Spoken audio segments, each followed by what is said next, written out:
ऐसे ही उतारना पड़ेगा, है ना।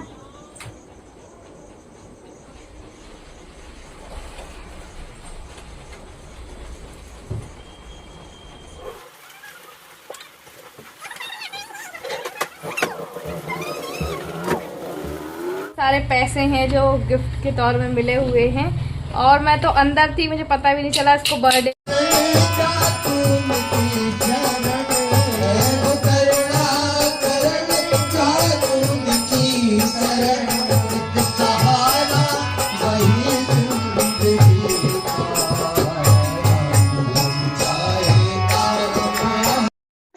हेलो एवरीवन, श्री शिवाय नमस्तुभ्यम। में आप सभी का आपके अपने यूट्यूब चैनल पे बहुत बहुत स्वागत है। उम्मीद करते हैं आप सभी बहुत अच्छे होंगे। तो कल मेरा ब्लॉग नहीं आया था क्योंकि मैंने आप लोग को बताया था इनको 2 बॉटल चढ़नी थी, तो इनको बॉटल चढ़ाई गई थी और इस वजह से मैंने कल ब्लॉग नहीं डाला था। मेरा मन भी नहीं था और बर्थडे वाले दिन थोड़ा सा मतलब कि थक भी गई थी इस कारण। और देखो, महीने के 30 दिन होते हैं ना, मैं 30 दिन काम करती हूँ। मुश्किल से अगर कोई प्रॉब्लम हो, कुछ हो गया या मन नहीं हुआ ना, अगर मैं थक गई हूँ तो ही मैं व्लॉग नहीं डालती हूँ। वही महीने के 1-2 दिन। अगर आप अदरवाइज़ जॉब करते हो तो फिर तो आपको 4 छुट्टी मिलती है, पर कोई नहीं। और आज हमारी ना पूजा सफल हो गई है। देखो, जब भी ये होते हैं ना, मतलब कि हनुमान जी का कोई भी पाठ पूजा होती है तो कहते हैं अगर ये वानर आ जाते, बंदर आ जाते तो आपकी पूजा सफल हुई। यहाँ पे गुरुजी आए हुए थे ना, जो कि मतलब कि आपने हमारे व्लॉग में भी देखा होगा, कई बार ही देखा होगा। तो जितने लोग थे ना, वही लोग कहे थे कि आपकी पूजा सफल हो गई। ये देखो, ये आए हैं। फिर इनको केले वेले दिए थे। 2 आए थे एक्चुअली बंदर, और अचानक ही आए थे और नुकसान किसी को भी नहीं किया। तो मैंने इसके लिए ये पियानो लिया है, हमारी जो विदेश वाली माँ जी है उनकी तरफ से तोहफ़ा है। और पिछले साल भी मैंने सोचा था कि पिछले साल से देव मुझसे कह रहा था कि मैम मुझे पियानो चाहिए, और ये ना नाटक कर रहा है, शिव जिद कर रहा है। अगर मैं देव को ज़्यादा खिलाती हूँ ना, देव को कुछ काम बताती तो वो देखो, ये गुस्सा करके ही ऐसे बैठ रहा है, ये जिद कर रहा है। यहाँ पे अभी हम आप लोगों से नेक्स्ट डे मिल रहे हैं जब पूजा पाठ हो चुकी है। देव को इतने सारे पैसे हैं जो गिफ्ट के तौर में मिले हुए हैं, और मैं तो अंदर थी, मुझे पता भी नहीं चला इसको बर्थडे में किसने किसने दिए। देखो, इतने सारे पैसे हैं। तो इसमें ऑलरेडी मैंने इस पे डाले हुए हैं, जो कि मैं हर महीने 200-300 रुपये डालती हूँ। क्योंकि जब वो फर्स्ट टाइम मैंने देव का एडमिशन इसी गुल्लक से जोड़ के कराया था, अब जो भी खर्च आएगा उसके जन्मदिन में। अच्छा लो, आप डालो। पे कुल करीब 750 रुपये जो हमारे गाना बजाने करने वाले आए थे वो भी लोग हैं। ये देखो, ये पैसे हैं, उसमें 750 ऐसे ही गिन के और मैंने रख दिए। ये लो, आप लोग डालो।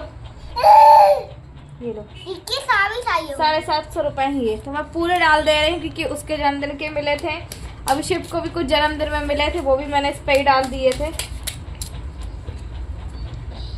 दो ऐसे करके डालो भैया, इसको बताओ। तो ये दोनों अभी बस डाल रहे हैं आराम से। और मैं 200-300 जितना भी होता है हर महीने इसमें डालती हूँ। और जो मैंने देव का जब एडमिशन कराया था सबसे शुरू नर्सरी में, तो गुल्लक फोड़ के एडमिशन कराया था, शायद आप लोग पुराने लोगों ने देखा होगा। तो अभी शिव का भी जब एडमिशन कराऊंगी तो वो भी इसी से कराऊंगी। रुको हाँ, क्योंकि बच्चों के पैसे क्या ही उनका ऐसे हक मारूंगा ना। तो ऐसा है ना कि ये उसमें जरूरत आ जाएगी, कम से कम ये तो रहेगा कि दिखाओ। ऐसे नहीं मोड़ते, लक्ष्मी में है ये। तो 750 थे, फिर भी होते 100 रुपए उठ गए। देव की कॉपी ही लेके आए हैं। आराम से एक एक करके। एक उसने 2 नोट लिया है। चलिए फिर डाल लें, उसके बाद हम आप लोग। जो कल से बारिश हो रही है ना, पूरा 2 दिन हो गया, पानी रुका ही नहीं। ये देखो, नीचे स्लाइडों से पानी आ रहा है पूरे घर में, यहाँ से भी आ रहा है। क्योंकि बारिश ऐसी वाली तेज़ वाली बारिश होती ना, ठीक है, बैठा पानी है। मैं भी आपको दिखा देती हूँ। कल रात से ना ऐसी बारिश है, ये देखो ऐसी बारिश है, वो रुकी ही नहीं, मतलब 1 मिनट के लिए भी रुकी नहीं है। और ऐसी बारिश हो रही है, पापड़े हम लोग को तो डर लग रहा है। अभी देखो, ठीक है, ये बैठा पानी होता है, तो बैठा पानी ना ज़्यादातर चूता ही है।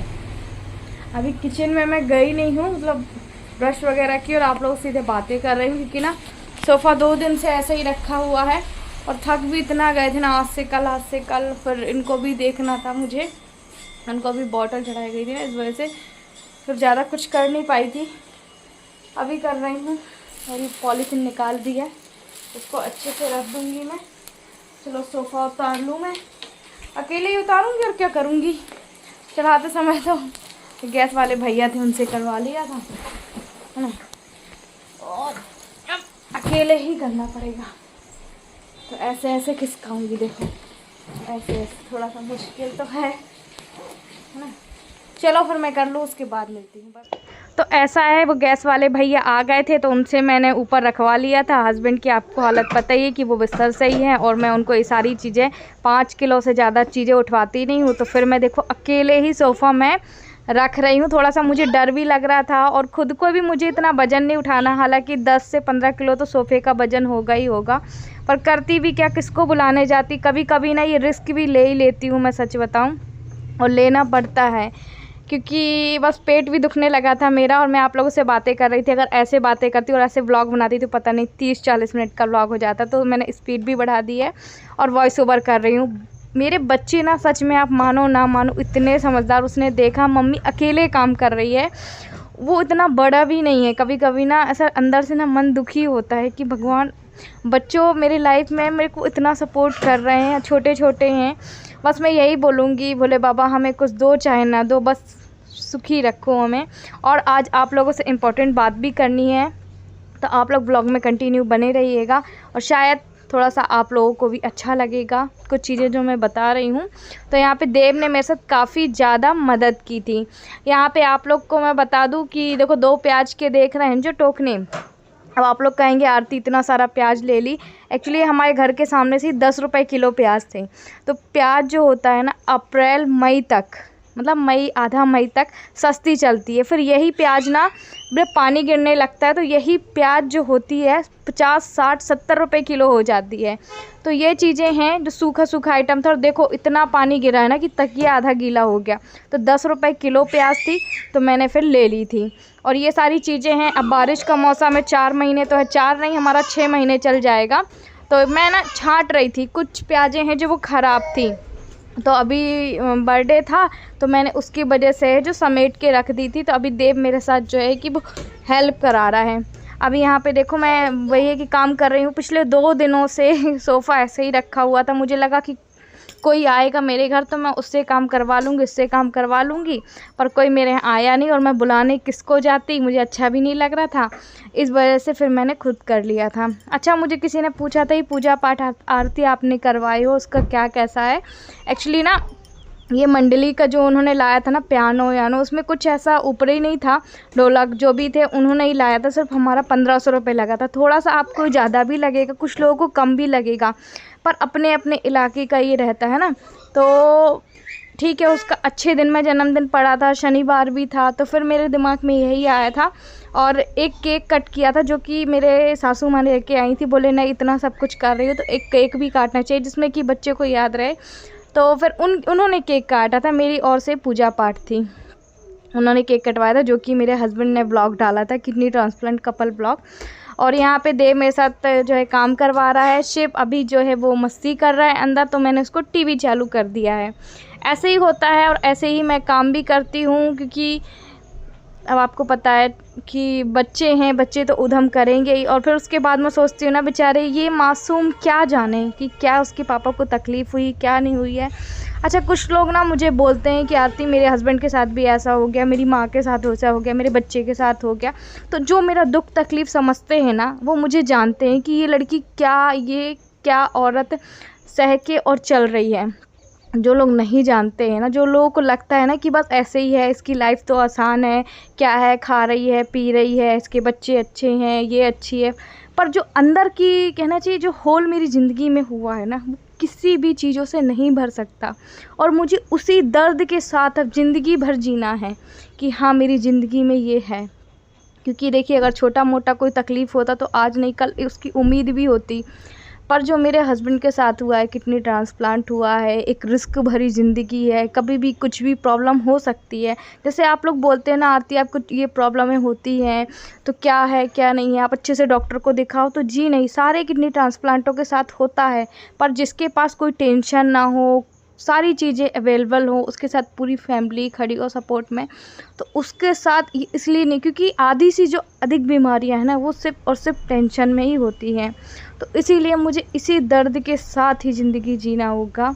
और जो मुझे समझते हैं ना, आप लोग समझे ना समझे, मेरे इतने प्यारे सब्सक्राइबर हैं, मुझे खुद फ़ोन करके ऐसे समझाते हैं कि आरती आप परेशान ना हो, आपको जो भी तकलीफ़ हो, कुछ भी हो, हमसे बताना, हम आपकी मदद करेंगे, ऐसा बोलते हैं। फिर मैं बोलती हूँ कि बताओ, मेरे मतलब एक वीडियो के ज़रिए आप लोग मुझे इतना जानते हैं। और मेरा ना सर अचानक से दुखने लगा, क्योंकि देखो अब बारिश वाला मौसम आ गया है ना, तो ये सारी चीज़ें, और बारिश का पहला पानी भी है। और कल मैं थोड़ा सा भीग भी गई थी जब देव को स्कूल लेके आई थी, तो मैंने झंडू बाम भी लगाया ना। झंडू बाम लगाओ ना तो पर ऐसे आँख मतलब ऐसे लगता है कि सो जाओ। तो फिर काम भी मुझे करना था, और काम तो ऐसा है कि सुबह तो बहुत ज़्यादा होता है। तो यहाँ पे देव भी मेरे साथ थोड़ा बहुत काम करा रहा था, तो मैंने बस सिर बांध लिया था। हालांकि फिर भी कुछ आराम नहीं था। तो अभी अच्छे से शायद नहाऊंगी धोऊंगी तो शायद आराम लगेगा, और शायद चाय पीऊँ तो, क्योंकि बारिश वाला मौसम है, तो ये हर किसी के साथ होता ही होता, मेरे साथ तो होता है। एक जहाँ मेरा किडनी वाला ऑपरेशन था वहाँ पे, और ये थोड़ी बड़ी प्रॉब्लम, क्योंकि देखो अब आप मानो या ना मानो, वो चीज़ें ना, वो जगह खाली टाइप का लगता है। आप महसूस, मुझे तो होता है भाई कि हाँ, मेरी मतलब बॉडी से कुछ चीज़ निकली हुई है, ये चीज़ मुझे महसूस होता है। तो इस वजह से ना, ये सर दर्द होना, ये सारी चीज़ें ना, जैसे जैसे मेरी उम्र होगी ना, वैसे वैसे चीज़ें जो अब होंगी, ये चीज़ अभी मुझे समझ में आ रही है। फिर डॉक्टर को मैं जब बताती हूँ तो डॉक्टर बोलते हैं कि ये देखो, ये नॉर्मल है। अगर तुमने मतलब तुम्हारे शरीर से एक किडनी निकला है ना, तो ये सारी चीज़ें नॉर्मल है, आम बात है, इनको इतना ज़्यादा माइंडली मत लेना। तो मैं ज़्यादातर टैबलेट वैबलेट कुछ भी नहीं खाती हूँ, सॉरी, टैबलेट वगैरह नहीं लेती हूँ। पर जो भी है होम रेमेडी, सिर बांध लिया, झंडू बाम लगा लिया, यही सारी चीज़ें करती हूँ। जब असहनीय दर्द होता है ना, तो मैं डॉक्टर की लिखी हुई मेडिसिन खाती हूँ, जो कि एक गोली 20 से 30 रुपए की आती है। और मुझे लाइफ टाइम भी ना, कभी भी ऐसी कोई भी मेडिसिन नहीं खानी। कॉम्बीफ्लैम, पैरासीटामॉल तो आप भी आज ही बंद कर दीजिए। मैं तो आप लोगों को यही बोलूँगी, कभी भी आपको कोई भी पेन होना, बिल्कुल भी ये मत खाइएगा, क्योंकि मैं ये चीज़ों को बहुत अच्छे से जानती हूँ। और आप लोग कहेंगे कि आरती इतना ज़्यादा बोल रही है, तो मैं आधी डॉक्टर स्वयं बन चुकी हूँ। जिसके यहाँ भी कोई भी पेशेंट रहता है ना, वो उस चीज़ का आधा डॉक्टर बन चुका होता है। रीज़न, क्योंकि वो साथ में देख रहा होता है कि उसके साथ क्या हो रहा, वो कौन सी मेडिसिन ले रहा, डॉक्टर से बात करना। अब देखिए, अगर लंबी बीमारियां होती हैं, बड़ी बीमारियां होती हैं, तो डॉक्टर से तो मिलना ही पड़ता है, साथ में उनसे हर चीज़ें शेयर करनी पड़ती है। तो फिर हॉस्पिटल भी जाते हैं तो 4 लोगों को देखते हैं कि उनके साथ क्या प्रॉब्लम हुई, वो किस चीज़ की मेडिसिन खा रहे हैं, कैसे ये चीज़ें हुआ, उठना बैठना सारी चीज़ें। तो उस तरह से मैं आधी डॉक्टर बन चुकी हूँ सच में, कि कब क्या देना है, क्या नहीं देना है, ये चीज़ें। तो बहुत सारी बातें हो गई आप लोगों से। अभी यहाँ पे हम जल्दी जल्दी अपना जो है काम कर लेते हैं। कल मेरा किचन भी थोड़ा सा फैल गया था, क्योंकि यही है मतलब चाय वाय दी सबको बना के, वो सारा ब्लॉग मैंने शूट ही नहीं किया। बस रीज़न यही था कि वो लोग थे और फिर करने वाला कोई नहीं था, करने वाला मैं सिर्फ अकेली थी। तो मैंने कहा यार क्या क्या करूं क्या नहीं करूं। बस ये है कि पूजा पाठ अच्छे से हो गई थी ना, तो ये हो गया। अच्छा, मैं आप लोगों को बोल रही थी ना कि मैं आप लोगों को क्या बताने वाली हूँ, तो मैं ना बता दूँ कि अभी मैं बस, आप लोग प्रे कीजिएगा कि मैं जो भी चीज़ की तैयारी कर रही हूँ, जो भी चीज़ सोच रही हूँ ना, वो जल्दी हो जाए। और क्या सोच रही हूँ मैं, चलो आप लोगों को सरप्राइज़ दूँगी वो, क्योंकि वो प्रोसेस है जो मेरी आधी हो चुकी है, आधी ही बाकी है। तो मैं सोच रही हूँ कि अपना ना, अरे यार अभी बता दूँगी ना तो सारा जो है कि कहते हैं पहले ही बता दो ना तो वो चीज़ें होती नहीं हैं। बस आप लोगों से प्रे करूँगी जो मेरे मन में चल रहा है वो जल्दी ही पूरा हो जाए। तो चलिए आप लोग बने रहिएगा व्लॉग में, उसके बाद मिलके हम अपने व्लॉग का करते हैं एंड। और बस आज का तो यही था कि काम काम में ही व्लॉग निकल गया। और मैं इन लोगों को चिल्ला रही थी, देव और शिव को ये बोल रही थी कि ऊपर रहो या नीचे रहो, ऊपर रहो या नीचे रहो, क्योंकि बारिश वाला मौसम है ना। फिर बाहर से आते हैं फिर तुरंत बिस्तर पे भी चढ़ते हैं। अभी देखो मैंने बेडशीट चेंज कर दी, मैं ना हर तीसरे चौथे दिन बिस्तर चेंज करती हूँ। बच्चे हैं तो भी गंदा हो जाता है, ऊपर से इनका ये लेटे रहते हैं, इनका हर चीज़ होता है, तो इस वजह से। और यहाँ पे बस बढ़िया से मैं झाड़ू लगा लूँगी। झाड़ू मैं आराम से ही लगा रही हूँ, पर स्पीड थोड़ी सी बढ़ा दी है। और चाहे मुझे सर दर्द हो, चाहे कुछ भी हो, भाई काम तो करना ही पड़ेगा। कल फिर भी मैंने नहीं किया था। काम करने के बाद नहाऊंगी, उसके बाद बहुत सारा रेस्ट करूंगी। चलिए बाय बाय।